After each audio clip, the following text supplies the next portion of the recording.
ہمارا اپنے بچوں سے تعلق ایسا ہونا چاہیے کہ بچہ خوف محسوس نہ کرے. ابھی اٹھیے، اپنے بچے کو گلے لگا لیجیے، اپنے خوف سے بچائیے اور اپنے لاڈ سے بھی بچائیے. اس کے بارے میں ریسرچز یہ کہتی ہیں کہ ہر گھنٹے اس کو چند منٹوں کے لیے نا ماں کا لمس محسوس ہونا چاہیے. ہمیں تو ابا نے اور اماں نے مسکرا کے نہیں دیکھا، ہمارے ساتھ تو ہنس کے بات نہیں کی. فیملی سے باہر مسکرانا آپ کی اخلاقی ذمہ داری ہوگی، فیملی کے اندر مسکرانا آپ کی شرعی ذمہ داری ہے. آپ ایک خول میں بند ہیں اور وہ انا کا خول ہے. سب سے زیادہ جسے چاہتے ہیں سب سے زیادہ اسی کو ستاتے ہیں. بہت سے لوگ ایسے ہیں جو بیوی کو سلام نہیں کرتے، اور اظہار محبت کا کوئی طریقہ سیکھیے. اگر بہت عرصہ ہو گیا آئی لو یو بولے ہوئے تو اپنے شریک حیات کو یہ بولیے، اسے بتائیے. تو ہمارے معاشرے میں شادی کی تیاری کا صرف ایک مطلب ہے، شاپنگ ہو رہی ہے. بالکل، یہ جو رشتوں کی پاکیزگی اور جو تعلق کی خوبصورتی اور لطف ہے نا، یہ زنگر برگر کھانے میں نہیں ہے. یہ بتائیں کہ آپ کی پچھلی زندگی کیسی گزری، ایک دوسرے کا انٹرویو لیں، ایک دوسرے، اور وہ نہیں بنے انویسٹیگیٹو تفتیشی آفیسر نہیں بنے. 5 لاکھ یا 2 لاکھ ووٹ لے کے پارلیمنٹ میں پہنچ جائے، الیکشن جیت جائے، لیکن گھر کے 4 آدمی اس سے خوش نہ ہوں تو ہماری نگاہ میں وہ ناکام آدمی ہے. لفظ جلدی کو اپنی فیملی لائف میں کوشش کیجئے کہ حرام کر لیں. ہمارے معاشرے کے بہت سارے بچوں کی تکلیف یہ ہے کہ وہ یہ فیل کرتے ہیں کہ وہ انہرڈ ہیں، یعنی انہیں سنا نہیں گیا، انہیں سمجھا نہیں گیا. یعنی میں نے ایک صاحب سے کہا کہ آپ کو پتا ہے آپ کے بیٹے کی ٹھوری کے نیچے ایک تل ہے، تو انہوں نے کہا تل ہے، انہیں نہیں پتا تھا.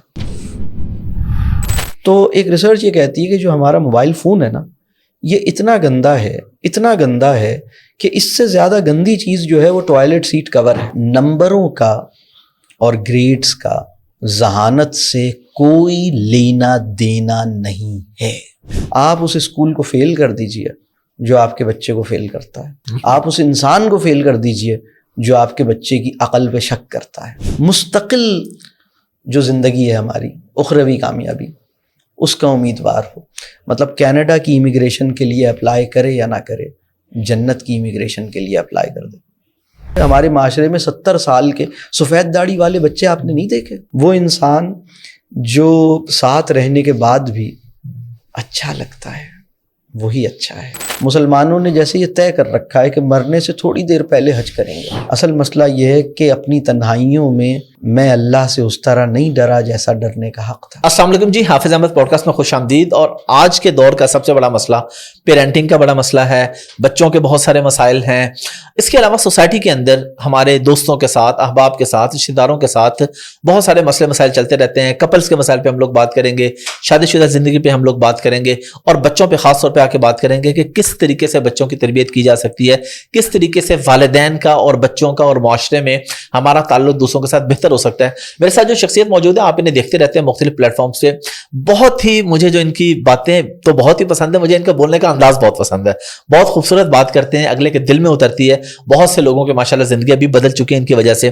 بہت سے کپلز کے مسائل، بہت سے دوستوں کے، رشتہ داروں کے مسائل، بچوں کے مسائل حل ہوئے ہیں. میرے ساتھ موجود ہیں جناب سلمان آصف صدیقی صاحب.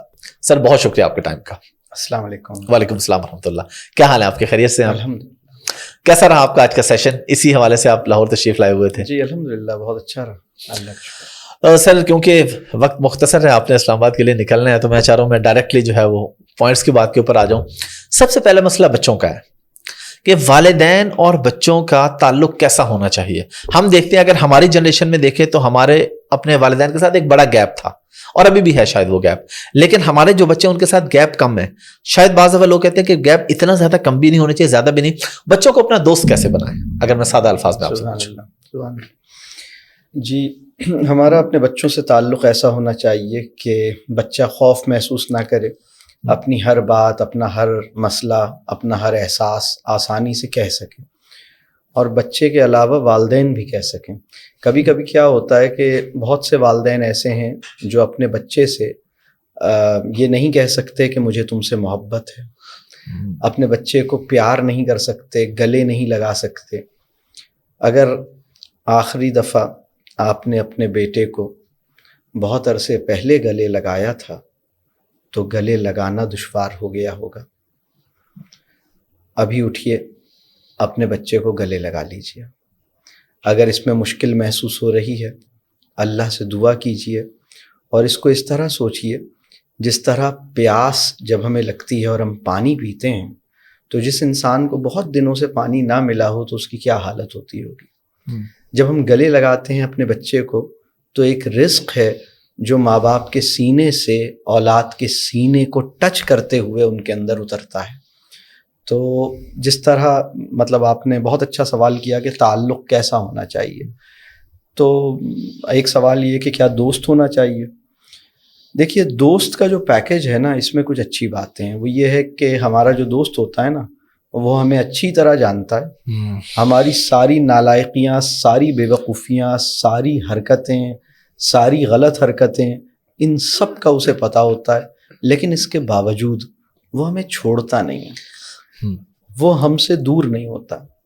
وہ ہماری خرابیوں کو اچھی طرح دیکھ لینے کے باوجود ہمیں اون کرتا ہے.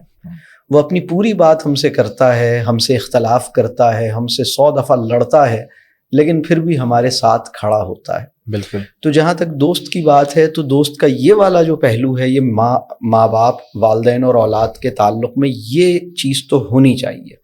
لیکن دوستوں کے درمیان ایک اور بات ہے, دوست برابر کی سطح پہ ہوتے ہیں.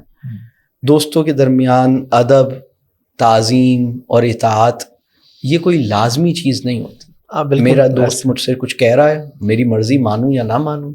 والدین کا معاملہ یہ ہے کہ والدین اپنی اولاد کے صرف دوست نہیں ہیں, بلکہ ان کا دوست ہونا یہ دوسری بات ہے. پہلی بات یہ ہے کہ وہ اتھارٹی ہیں, ان کا ایک مقام ہے, ان کی تعظیم, ان کا ادب اور ان کی خدمت اور ان کو خوش رکھنا اور ان کو راضی رکھنا اور ان کی کوئی بات جیسی بھی ہے وہ اس کے آگے اف تک نہ کہنا, یہ ہمارے دین کا تقاضا ہے. تو آپ نے پوچھا کہ کیسا تعلق ہونا چاہیے. نمبر 1, آپ بھی اپنی فیلنگز اس سے اظہار کر سکیں, اس سے محبت کا اظہار کر سکیں, وہ بھی اپنے پرابلمز اور اپنے احساسات آپ کو بتا سکے. جب بچے چھوٹے ہوتے ہیں تو یہ کام بہت آسان ہوتا ہے, لیکن جیسے جیسے بڑے ہوتے ہیں 7, 8, 9 سال کے بعد جب جیسے ہی بچے کیوں کا سوال کرنا شروع کرتے ہیں تو اپنے بچوں کو معاف کرنے, درگزر کرنے, ان کی باتوں پر, ان کی نادانیوں پر جیسے مطلب کوئی بات نہیں, اس کو اگنور کرنے کی جو صلاحیت ہے وہ متاثر ہو جاتی ہے. اچھا یہ ہم سے پوچھ رہا ہے, کیوں, تمہاری یہ مجال گستاخ, تم ہم سے کیوں کا سوال کرتے ہو. تو اس طرح کی چیزیں ہمارے اندر پیدا ہوتی ہیں. بس اپنے خوف سے بچائیے اور اپنے لاڈ سے بھی بچائیے, اور اس کی ہر خواہش پوری کرنا ضروری نہیں ہے. سر اس پہ یہ خواہشات پہ میں نے آپ سے الگ سے, اس پہ میرا ایک سوال ہے کہ والدین بچے کے پاس جائیں گلے لگائیں یا بچہ والدین کو گلے لگائیں, کہ دونوں بڑے ہیں, اب اس میں زیادہ ذمہ داری کس کے اوپر ہے؟ سبحان اللہ. بچے کو اللہ نے ایسا ڈیزائن کیا ہے کہ وہ ہر تھوڑی دیر کے بعد اپنے ماں باپ کی توجہ کھینچے گا. جب بچہ دنیا میں آتا ہے, ابھی پیدا ہونے والے بچے کی جو فزیکل ایک نیڈ ہے, اور وہ نیڈ یہ ہے کہ ماں کی باڈی اور بچے کی باڈی ٹچ ہونی چاہیے, ٹچ ہونی چاہیے. اور اس کے بارے میں ریسرچز یہ کہتی ہیں کہ ہر گھنٹے اس کو چند منٹوں کے لیے نا ماں کا لمس محسوس ہونا چاہیے, یعنی ماں کی باڈی اور بچے کی باڈی ان کے درمیان میں کوئی چیز نہ ہو, یہ ٹچ ہو. اور یہ جب بچہ ماں کا دودھ پیتا ہے تو یہ عمل خود بخود ہوتا ہے. اسی طرح ہم اسے پیار کرتے ہیں, گلے میں لیتے ہیں, اپنی آغوش میں لیتے ہیں, اس کو چمٹاتے ہیں.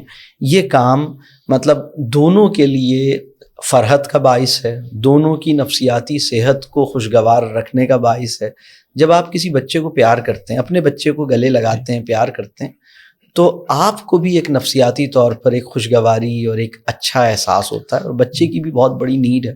تو بچہ بھی آپ کی طرف آئے گا اور آپ کو بھی انیشیٹ کرنا ہے, یعنی دونوں کام ہیں.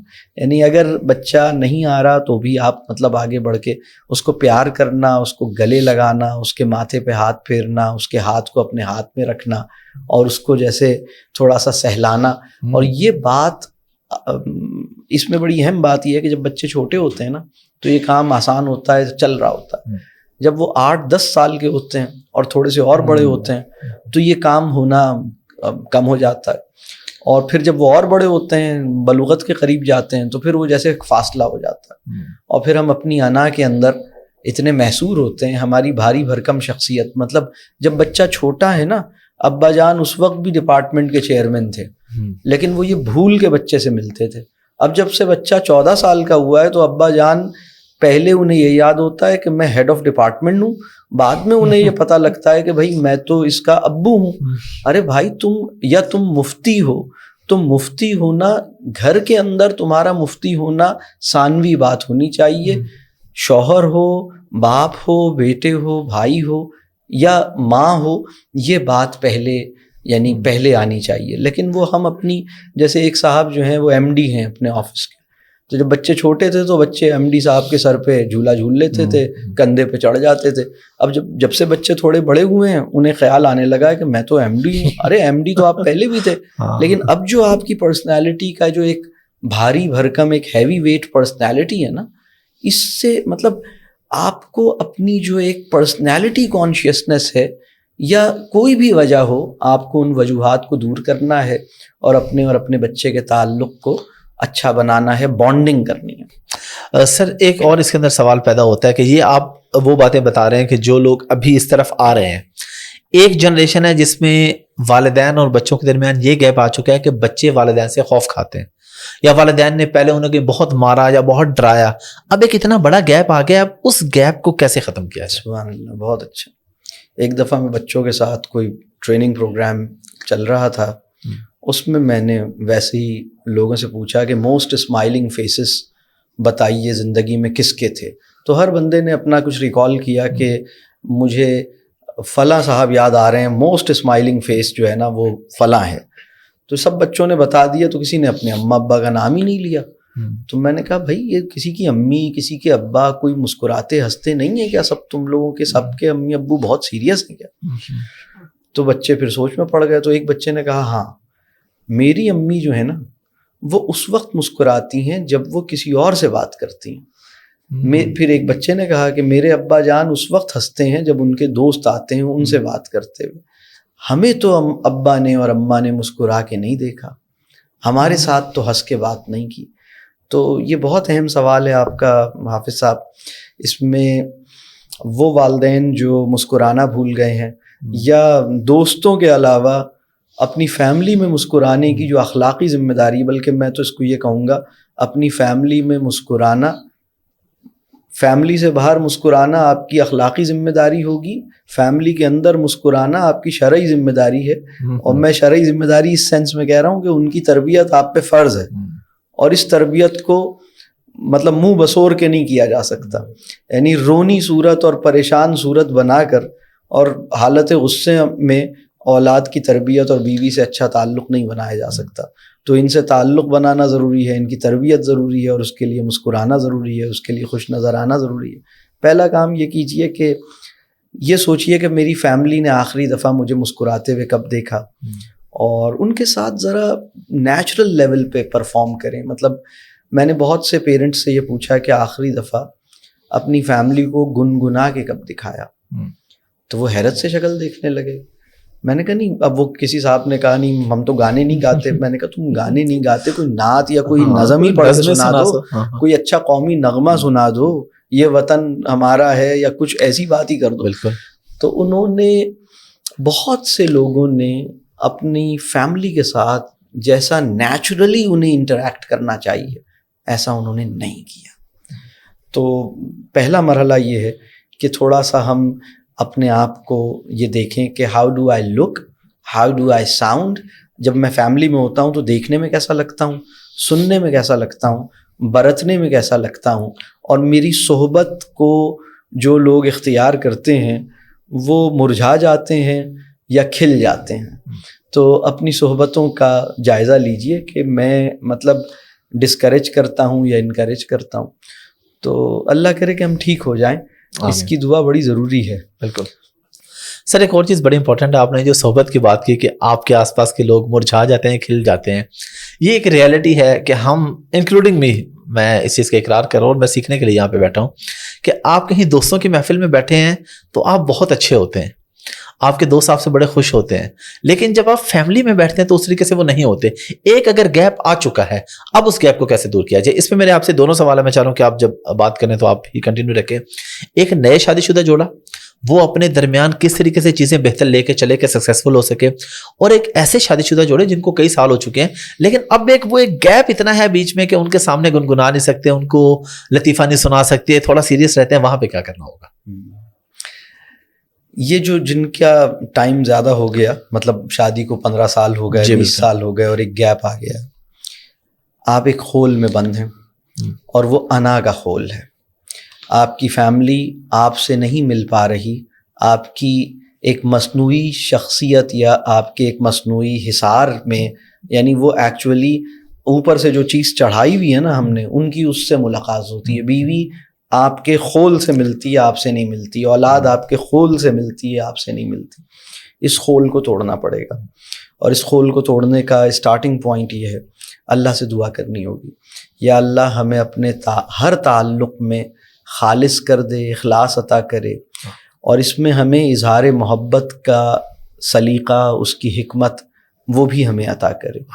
تو رسول اللہ صلی اللہ علیہ وسلم کے پاس ایک صحابی بیٹھے ہوئے تھے, انہوں نے کہا کہ یار رسول اللہ صلی اللہ علیہ وسلم, مجھے فلاں صاحب سے بہت محبت ہے. تو آپ صلی اللہ علیہ وسلم نے فرمایا کہ کیا تم نے ان کو بتایا کہ تمہیں اس سے محبت ہے؟ تو انہوں نے کہا نہیں, میں نے بتایا تو نہیں. تو آپ صلی اللہ علیہ وسلم نے فرمایا کہ جاؤ اور انہیں بتاؤ کہ تمہیں ان سے محبت ہے. تو یہ جو اظہار محبت کی اخلاقی ذمہ داری ہے نا, کہ مطلب اصل میں ابھی اس وقت کہاں پہنچ گئے ہیں, ابھی ہم وہاں کھڑے ہیں, سب سے زیادہ جسے چاہتے ہیں سب سے زیادہ اسی کو ستاتے ہیں. جس کو سب سے زیادہ چاہتے ہیں اسی کو سب سے زیادہ ستاتے ہیں, چاہے وہ ماں باپ کا تعلق ہو, میاں بیوی کا تعلق ہو, بہن بھائی کا تعلق ہو. اس کے لیے میں یہ سمجھتا ہوں کہ تھوڑا سا اپنے ساتھ وقت گزار کے, اپنی یہ جائزہ لے کے کہ میری کون سی بات ایسی ہے جو اس کو بری لگتی ہوگی, اور مجھے کس بات پر اس سے جیسے گیپ کیسے آیا ہوا ہے, تو اپنے آپ کو سمجھانا ہوگا. پہلے اللہ سے دعا کیجئے, اور پھر آپ 2-3 جملے ایسے سوچیے, 2-3 چیزیں ایسی سوچیے جس کو آپ انیشیٹ کر سکیں. اور اس میں سب سے اچھی بات ہے, بہت سے لوگ ایسے ہیں جو بیوی کو سلام نہیں کرتے, بہت سے لوگ ایسے ہیں جو بچے کو سلام نہیں کرتے. آپ گھر میں داخل ہوتے ہیں, رسول اللہ صلی اللہ علیہ وسلم کے صحابہ یہ فرماتے تھے کہ جب ہم کہیں جا رہے ہوتے تھے اور درمیان میں کوئی درخت آ جاتا, یعنی سڑک پہ جا رہے ہیں راستے میں, تو بیچ میں ایک درخت آ گیا بڑا سا, تو 3-4 سیکنڈز کے لیے وہ درخت کے ادھر اور وہ درخت کے ادھر تھے, پھر جب وہ واپس دوبارہ ملے, اب درخت بیچ میں سے چلا گیا, ہم آگے آ گئے, تو پھر سلام کرتے. بے شک. تو یہاں تو پورے دن کا تھکا ہارا شام میں گھر داخل ہوتا ہے, باس جو کہ زہر لگتا رہتا ہے اس کو اس طرح ملتا ہے جیسے وہ میٹھا حلوہ ہو, اور بیوی جو کبھی کبھی اچھی لگ رہی ہوتی ہے اس سے ایسے ملتا ہے جیسے پتہ نہیں کوئی بہت ہی کوئی کڑوی گولی ہے. تو اس کو ٹھیک کر لیں اپنی بیوی کو. میں مردوں کو ایک بات کہوں گا, اگر آپ اپنی بیوی کو اس کا شکریہ کریں گے اور اس کو بتائیں گے کہ تم اچھی ہو, اچھی لگ رہی ہو, تو اللہ تعالیٰ آپ کے لیے اس کو اور زیادہ خیر کا باعث بنائے گا.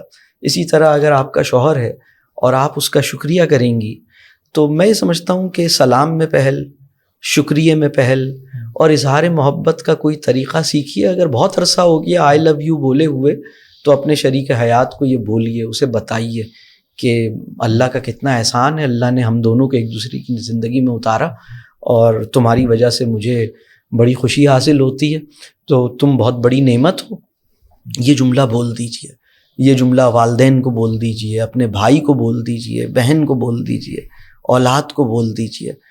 اس جملے کو بولنے کے بعد, سلام میں پہل کرنے کے بعد, شکریہ میں پہل کرنے کے بعد, اگر کوئی غلطی ہوئی تھی تو معافی میں پہل کر لینے کے بعد, اور اظہار محبت کر لینے کے بعد, آپ کی زندگی ویسی نہیں ہوگی جیسی اب تک چل رہی تھی, وہ بدل چکی ہوگی. اور آپ دیکھیے گا, یعنی گلے لگانا جو ہے نا, یہ بہت خوبصورت مطلب ایک ایکسرسائز ہے. اس کو مطلب اس کے لیے ایک لفظ ہے ہگ تھراپی.